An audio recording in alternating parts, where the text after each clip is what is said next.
বন্ধুরা, সত্যি সত্যি কি শেহজাদের স্মৃতিশক্তি হারিয়ে গেছে, নাকি সবার থেকে আড়ালে থাকার জন্য শেহজাদ নাটক করছে স্মৃতিশক্তি হারানোর? কারণ ইতিমধ্যেই আপনারা দেখতে পেয়েছেন যে শেহজাদ দাউদ খানকে সমস্ত টাকা ট্রান্সফার করেছে।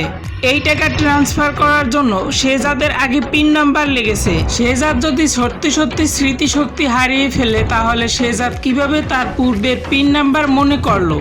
তাহলে গাইস, সুইস ব্যাংক থেকে সম্পূর্ণ টাকা এই দাউদ খানের অ্যাকাউন্টে ট্রান্সফার করতে পারলো কিভাবে? এবং অন্যদিকে তো আমরা দেখতেই পেয়েছি, বাড়ির সকলে মনে করেছিল এই গোলাম অশিক্ষিত, গোলাম কোনো লেখাপড়া জানে না। কিন্তু গাইস, শেষ পর্যন্ত আমরা দেখতে পেয়েছি এই ফাতেমা কিন্তু প্রমাণ করেছে যে শেহজাদ অশিক্ষিত নয়, অর্থাৎ গোলাম অশিক্ষিত নয়, সে অনেক বড় শিক্ষিত।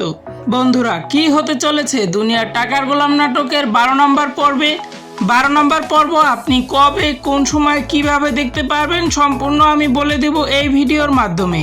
তাই আজকের এই ভিডিওটি একটু স্কিপ না করে ভিডিওটি সম্পূর্ণ দেখতে থাকুন। তো বন্ধুরা, আমরা ইতিমধ্যে দেখতে পেয়েছি যে শেহজাদের পূর্বের স্পেশাল গার্ড হাফিজ আবারও ফিরে এসেছে।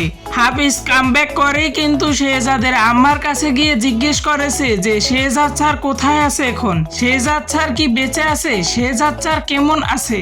তারপর আবার স্পেশাল গার্ডটি বলল, আমি শেহজাদ স্যারের কাছেই ছিলাম এবং আমাদের দাউদ খানের লোকেরা মেরে তারপর আমাকে নিয়ে গিয়েছিল। এ কথা শোনার পর শেহজাদের আম্মাও তাকে সবকিছু খুলে বলে যে শেহজাদের স্মৃতিশক্তি হারিয়ে গেছে। শেহজাদের স্মৃতিশক্তি যদি সত্যি সত্যি হারিয়ে যেত, আমরা দেখতেই পেয়েছি এই দাউদ খানের লোকেদের কাছে যেভাবে এন্ট্রি করেছে এবং তার ফিঙ্গারপ্রিন্ট, এবং সবচাইতে যেটা অবাক করার বিষয় ছিল সেটা হচ্ছে তার পূর্বের পাসওয়ার্ড।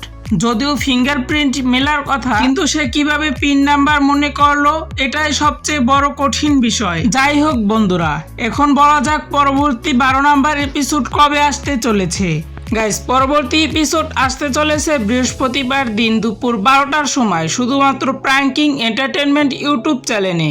সো এভরিওয়ান, এই ছিল মূলত আমাদের আজকের ভিডিও। আশা করি আপনাদের অনেক ভালো লেগেছে। তো বন্ধুরা, এরকমের নতুন নতুন আপডেট পেতে এবং ভিডিওটি ভালো লাগলে চ্যানেলটা সাবস্ক্রাইব করে পাশে থাকা বেল আইকনটি বাজিয়ে দাও।